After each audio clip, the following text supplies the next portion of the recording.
Dev Moğol ölüm solucanı gerçek mi? Gobi Çölü'nün yakıcı çöl kumları altında Moğolların adını ağzına almaya korktukları bir yaratık saklanır.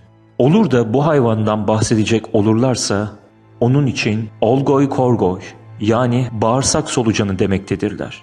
Çünkü bu yılanı andıran şişman, kırmızı ölümcül canavar ineklerin tezeklerinde görülen solucanları andırmaktadır. Aslında dev kum solucanları pek çok efsanede geçtiği gibi popüler kültürde de pek çok film, video oyunu ve fantastik kitaplarda da konu olmuştur.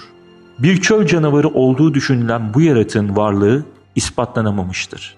Fakat Moğol halkının büyük bir kısmı bu canlının gerçekten var olduğuna inandıkları da bilinmektedir. Bu yaratığın dikenleri ve kızıl kahverengi bir görünüşü olduğu söylenir.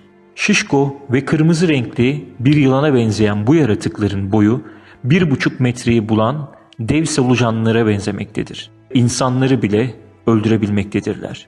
Her ne kadar boyutu genel olarak böyle tanımlansa da farklı pek çok anlatıda ve raporda devasa olarak betimlenmektedirler. Bununla birlikte bunu nasıl başardıklarını ise hiç kimse bilmez. Bazılarına göre o ölümcül bir zehir tükürürken başkaları da onun dev bir elektrik akımı gönderdiğini söylemektedir. Solucan çok hızlı bir şekilde ve uzaktan can alabilmektedir. Konuyu ele alan ilk kişi Amerikalı paleontolog Roy Chapman Andrews 1926 tarihli Antik Kentin İzi kitabında belirtir.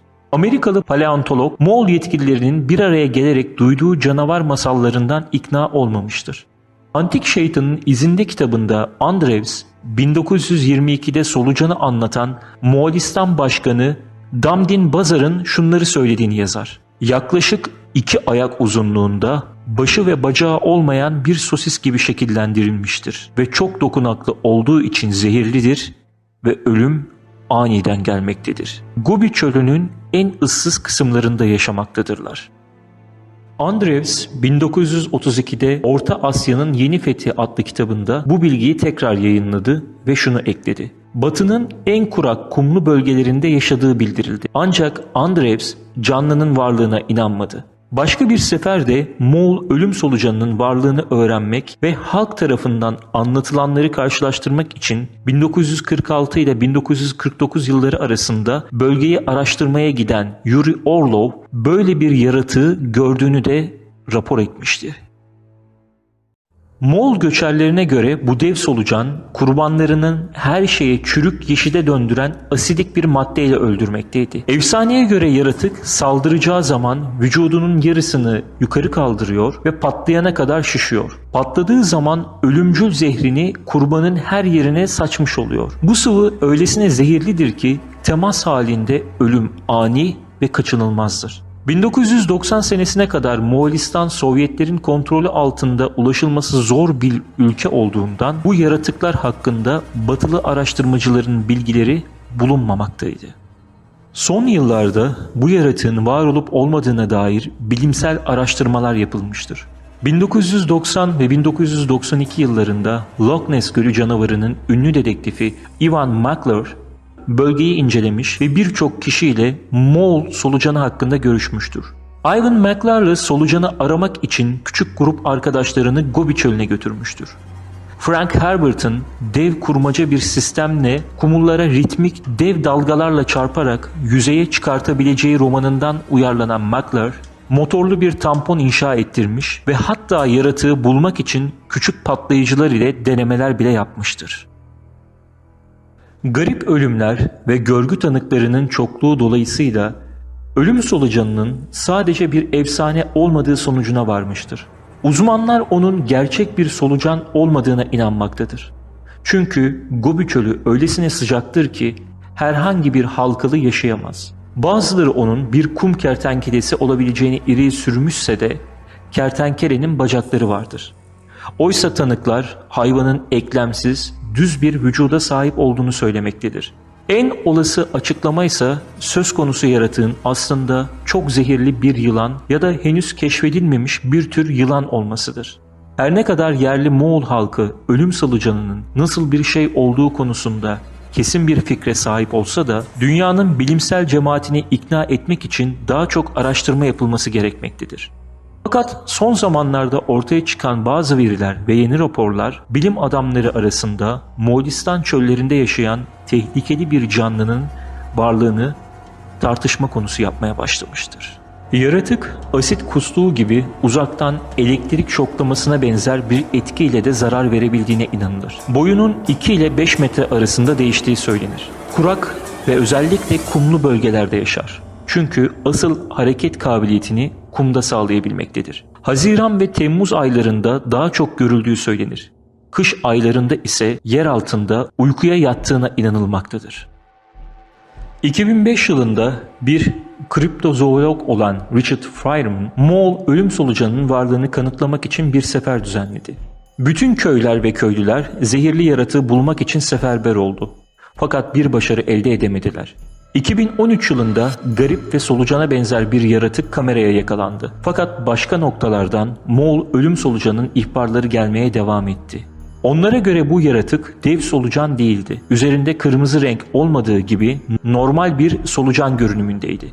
Feynman'ın seferlerinin birinde yerel tercüman onlara Sushi köyüne giden bir takımın başına gelen olayı anlattı. Adamlardan biri demir çubuk yardımı ile kumu arıyor ve eşeliyordu. Sonra aniden yıldırım çarpmış gibi kendini yere attı. Ona ulaştıklarında ise çoktan ölmüştü. Diğerleri ise yerde ani bir sarsıntı hissettiler ve sonra yuvarlak büyük bir kum çıkıntısından aşağı kayan büyük bir kuyruk gördüler.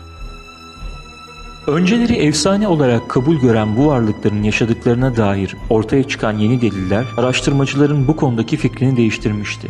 Ivan McClure bu canavarı araştıranlar içerisinde en meşhur olan kişidir. Ciltler dolusu tanık beyanı ve garip ölüm vakalarını raporlarını değerlendirdiğinde McClure bu solucanın varlıklarının efsaneden fazla olduğu sonucuna varmıştır.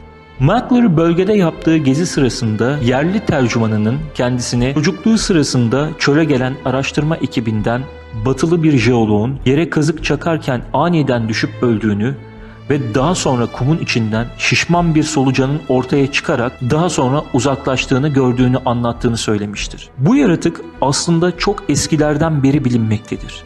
Moğolistan'da Cengiz Han'ın bile Moğol ölüm solucanını bildiğine ve bulunduğu iddia edilen yerden uzak durduğu söylenmektedir. Ekim 2015'te Kazakistan Baganay'da büyük gri solucana benzer gizemli bir yaratık keşfedildi. Kasabanın ithal kömür stokları deposunda çalışan işçiler somun ekmek boyutunda bir yumurta bulur.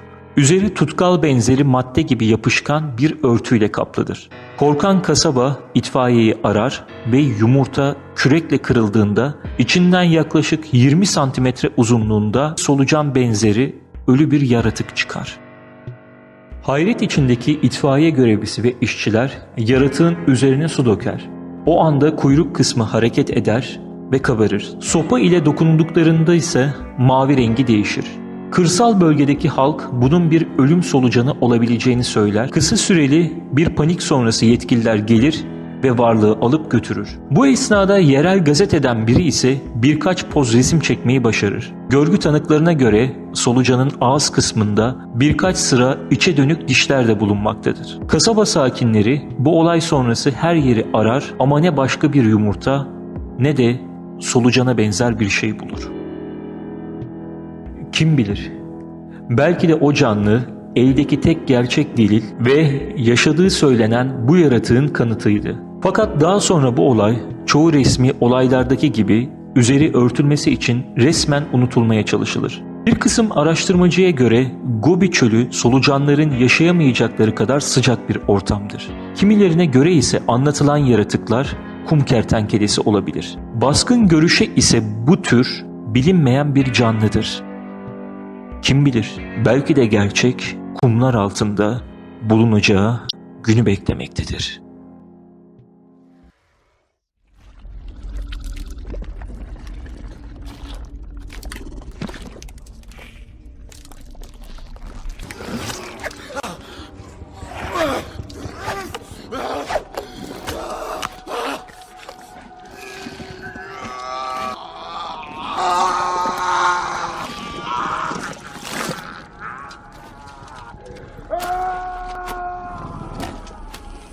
Videolarımızın devamı için kanalımıza abone olmayı unutmayın.